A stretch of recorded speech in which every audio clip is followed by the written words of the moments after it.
لیکن پلک پر آ گیا ہے تو ٹوٹ جائے گا۔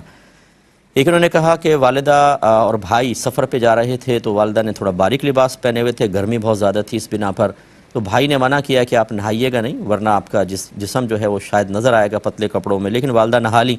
تو بھائی غصے ہو گئے اور والدہ کو تھپڑ رسید کر دیا اور پھر والدہ کا انتقال ہو گیا۔ اب بھائی پریشان ہے، کیا حکم شرع ہوگا؟ پہلی بات تو یہ ہے کہ کوئی گھر میں ناجائز امر دیکھیں، وہ چاہے والد میں ہو، والدہ میں ہو، کسی میں بھی ہو، بڑے کو بھی سمجھا سکتے ہیں اور چھوٹے کو بھی سمجھا سکتے ہیں، لیکن فرق یہ ہوگا کہ چھوٹے کو تھوڑا سختی سے سمجھا سکتے ہیں، لہجہ آپ سخت کر سکتے ہیں، لیکن جب ماں باپ کو سمجھائیں گے تو یاد رکھیں نرمی اور پیار اور محبت سے سمجھا سکتے ہیں، لہجے میں سختی تک جائز نہیں۔ فلا تقل لهما اف ولا تنهرهما وقل لهما قولا کریما۔ اللہ تعالیٰ فرماتا ہے کہ ماں باپ کو اف بھی مت کہو، یعنی سخت لہجہ نہ رکھو، کوئی ایسا عمل نہ کرو کہ ان کو تکلیف پہنچے، اور دونوں کو ڈانٹو مت اور ان سے نرم بات کہو۔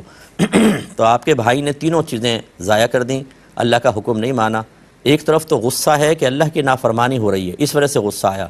دوسری طرف خود نافرمانی میں مبتلا ہو رہے ہیں۔ یہ ہمیں سمجھ میں نہیں آتا کہ ہم کسی کو سمجھ رہے ہوتے ہیں وہ شیطان کے بہکائے میں آ رہا ہے اور خود ہم شیطان کا کہنا مان کر اور یہ کام کر رہے ہوتے ہیں۔ لہٰذا وہ کہہ سکتے تھے والدہ کو اگر نہ مانی تھیں تو یہ کہہ سکتے تھے امی میں آپ کے ساتھ سفر پہ نہیں جا سکتا ہوں اس حالت میں، پیار محبت سے یوں منع کر سکتے تھے، لیکن ڈانٹنا ڈپٹنا اور تھپڑ مارنا یہ دونوں حرام اور گناہ کبیرہ اور جہنم میں داخلے کا سبب ہے۔ اب چونکہ والدہ فوت ہو گئی، اللہ تبارک و تعالیٰ کی بارگاہ میں کامل توبہ کرے، ساری زندگی ڈرتا رہے اور چند کام کرے، والدہ کی قبر پہ ہر جمعے زیارت کرتے رہیں، ان کے لیے دعائے بخشش و مغفرت کریں، ان کے لیے خوب ایصال ثواب کریں اور اس کے علاوہ ثواب جاریہ کریں تاکہ میدان محشر میں اللہ تبارک و تعالیٰ ان خدمات کے بدلے میں ماں کو راضی کر دے، اور اطمینان رکھیں اس حد تک تو کہ اللہ تعالیٰ بڑا کریم ہے، انشاءاللہ بروز قیامت راضی کر دے گا۔